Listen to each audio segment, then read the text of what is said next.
Hey, people, welcome to Ken's Money Matters. It's a beautiful day. I'm looking so bright today. Why? I look healthy.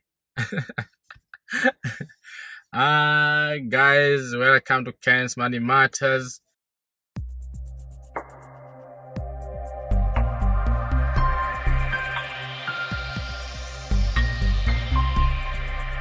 It's a beautiful day in the UK, and people are running around buying school stuff.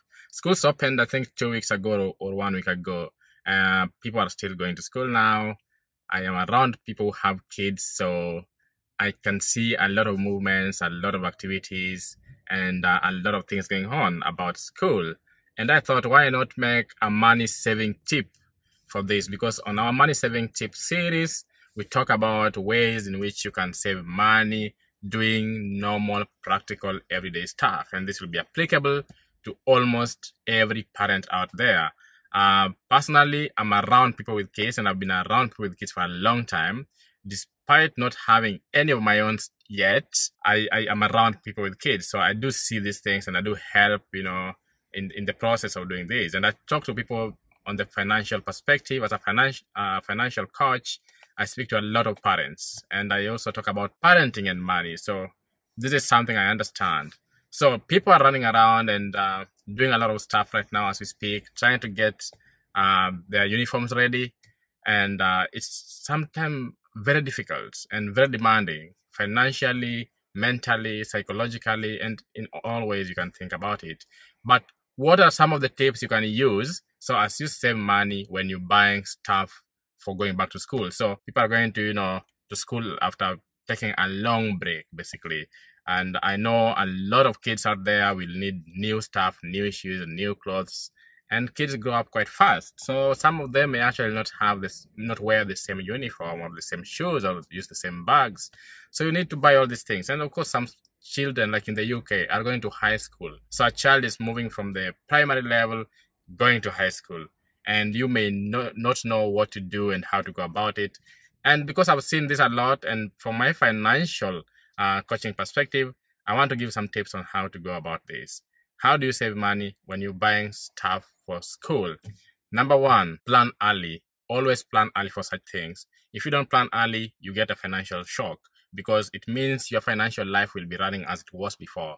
And therefore, this new stuff that come up will not fit within that financial plan. So if you do an early financial plan and know the things that you need to buy, the things you need to do in advance, then it helps you helps even psychologically to have it as an image or as a picture of what you need to do even before you talk about the finance. And then when the time comes to actually fork out the money or find the money, you get to go about it in an easier way than when it becomes a shock, where basically you're going about your normal bills and normal payments, and then now you have these huge bills that you need to shoulder all of a sudden. So number one is planning pretty early. It helps a lot.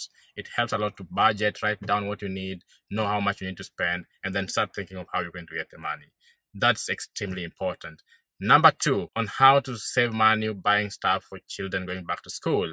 Make sure you know of other parents who have children in the same school, for example, because a lot of people do buy new stuff while you can actually find cheaper stuff, secondhand stuff.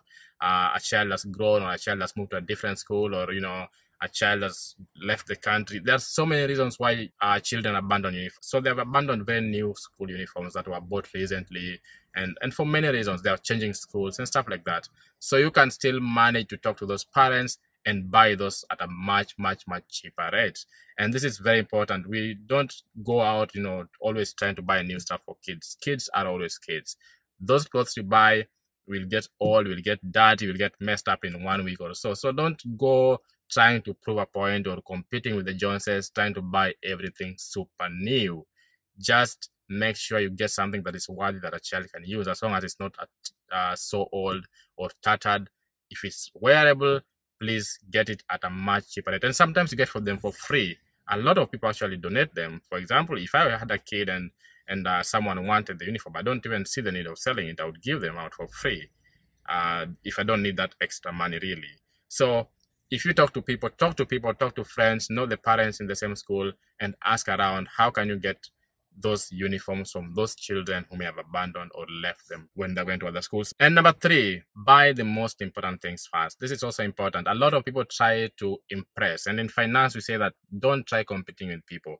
Buy what is important to you, buy what is within your budget at that particular time, and don't try to prove a point by getting poor and buying very expensive stuff for no reason. So ensure that you buy things that are within your budget and buy things that are crucial to the child first of all, and then you can of course supplement them later. Sometimes parents go out full force trying to prove a point, or trying to put up an image, but it's not important. It doesn't really matter. What you need to do is ensure that you buy something that is critical, that is very critical to the child going to school.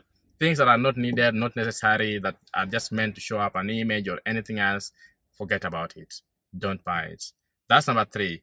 Number 4, there are second-hand shops in schools, especially in the UK. There are second-hand shops organized by the school whereby you can buy uniforms for as low as £1.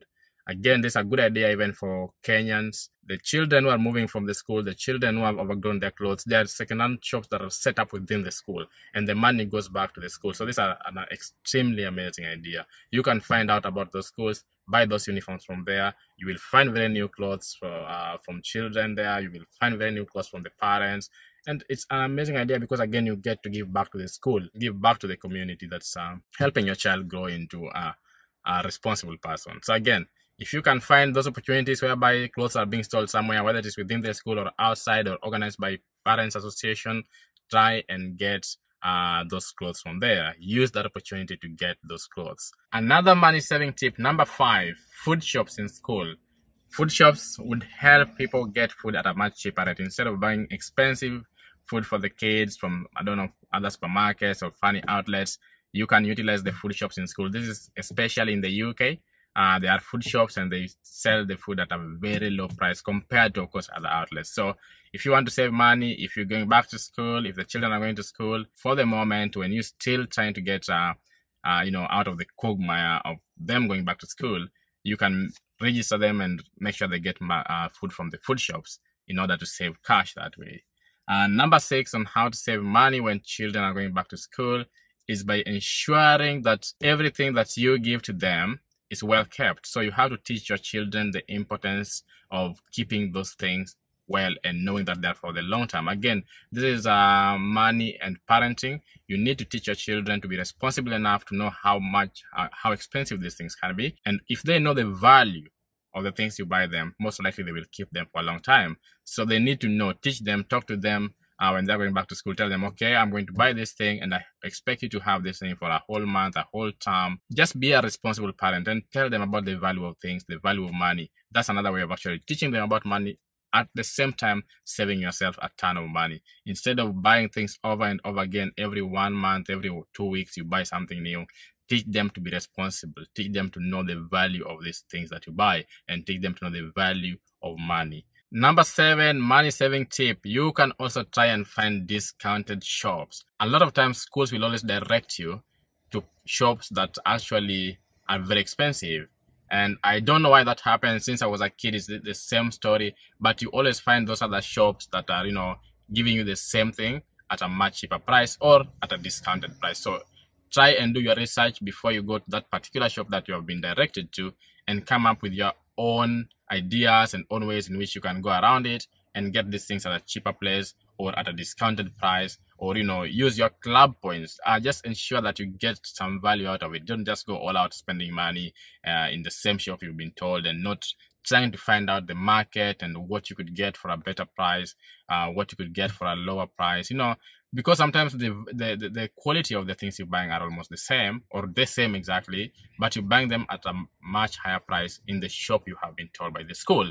So instead of doing that, you could as well ensure that you do your research, talk to people, talk to the parents, like I said earlier, and just find more information. If there's no alternative, yes, you can go to that school, to that shop. But if you have other alternatives, there's no need going to a shop that is very expensive. So again, find alternatives, do your research well.